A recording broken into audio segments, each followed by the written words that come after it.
Ina, podcast.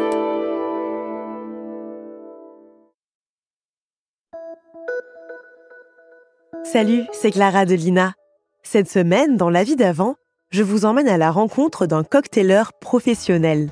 C'est comme ça qu'on appelle ceux qui s'incrustent dans les soirées et les cocktails. On est en 1978 au Festival de Cannes. Gilles Jacob vient d'en prendre la direction.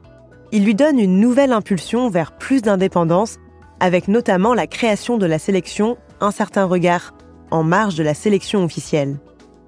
Et autour du Palais Croisette, le festival reste un terrain de chasse exceptionnel pour les pique-assiettes. Comment devient-on un cocktaileur professionnel ? Par la force de l'habitude, à force d'aller dans les cocktails, on rencontre des gens qui vous branchent sur des cocktails et on fait que ça finalement. C'est même lassant. Ça commence, on achète le Figaro et on voit qu'il y a un cocktail, alors on y va. Et puis le hasard fait que vous pouvez rentrer. Après, on prend le goût à ça. C'est comme une drogue finalement. J'en ai au moins un par jour. Là, en ce moment, à Cannes, j'en ai 3 par jour. Même ce midi, j'en ai raté un qui était très intéressant. Mais il fallait se déplacer. Mais c'était du cocktail de champagne. Mais j'avais un déjeuner aux ambassadeurs, c'était beaucoup mieux. Mais là, j'ai vu que vous aviez des difficultés pour entrer. Oui, j'ai eu des difficultés, mais ça s'est arrangé. J'ai trouvé un moyen. Enfin, je suis passé par derrière. Et après, j'ai très bien déjeuné. J'imite les cartons, tout ça. Enfin, je ne vais pas dévoiler tous mes trucs, mais disons qu'il y a des appareils de photocopie, tout ça. Par exemple, j'étais dans une fête hier, il y avait un reminder, et avec des amis, on a fait faire une photocopie du reminder. Et avec ça, je suis rentré. Parce que vous comprenez, si on n'est pas important, on n'a pas des cartons, et c'est pas normal. Parce que moi, je me trouve très important, je suis un acteur underground, et je suis plus important que des gens que je vois dans les cocktails, et qui, eux, sont invités officiellement. Mais est-ce que, à force d'aller dans des cocktails, on ne finit pas par être invité officiellement ? Maintenant, ça commence, oui. Là, par exemple, je rentre à Paris et je suis sûr que quand je vais arriver chez moi, je vais avoir quelques cartons. Parce que si je n'ai pas de carton, je me sens vraiment oublié. Non, c'est pas lassant. Moi, j'aime bien boire, de toute façon. Alors. Mais j'avoue que si j'étais très très riche, j'irais pas dans les cocktails. J'aurais ma bouteille de champagne dans le frigidaire et j'irais sur ma terrasse, tout ça. Ou alors j'irais, mais je resterais une seconde, quoi. Histoire de me montrer comme ça. Si je me montre pas, on fera pas appel à moi pour des films. Enfin, je me console en me disant que bientôt je serai un acteur reconnu et que on me prendra parce que on fera des avances distributeurs sur mon nom. Quand j'aurai fait un film, ça ira mieux. Mais pour l'instant, c'est très dur. Je suis obligé de me nourrir dans les cocktails. C'est vrai, écoutez, on peut très bien se nourrir avec des olives. Si vous mangez 10 olives, ça serait bien. Quelques petits fours, et puis il y a des réceptions aussi.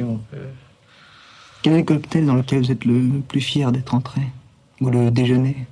Oh, écoutez, j'y suis allé à tellement de trucs, je sais pas, mais par exemple, pour Fassbinder, c'était génial parce que d'abord j'étais avec des amis, il y avait Bernadette Lafont, Bulogier, tout ça. Et puis j'aime beaucoup Fassbinder, et puis vraiment là c'était très bon, il y avait des scampis chauds, il y avait du chaud là, parce que souvent il n'y a rien dans les cocktails, vous savez, il faut pas. Les gens croient que c'est merveilleux, mais il n'y a rien dans les cocktails. Quelques olives, des petits croûtons, comme ça. Que là vraiment c'était bien, ça avait dû coûter une fortune. Dernièrement, je suis allé au mariage de Paloma Picasso, c'était pas mal. C'était même très très bien. Ça a fini très tard le matin, le buffet était excellent et le café était très bien. Il y avait même des voitures de bêtes qui raccompagnaient les gens chez eux.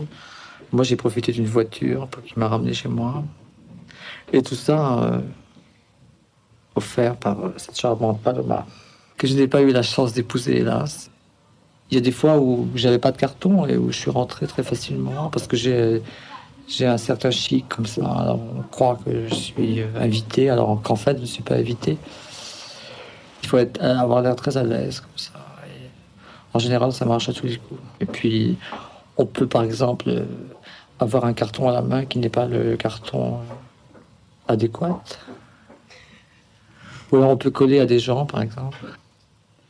Enfin, c'est mieux d'aller dans les cocktails que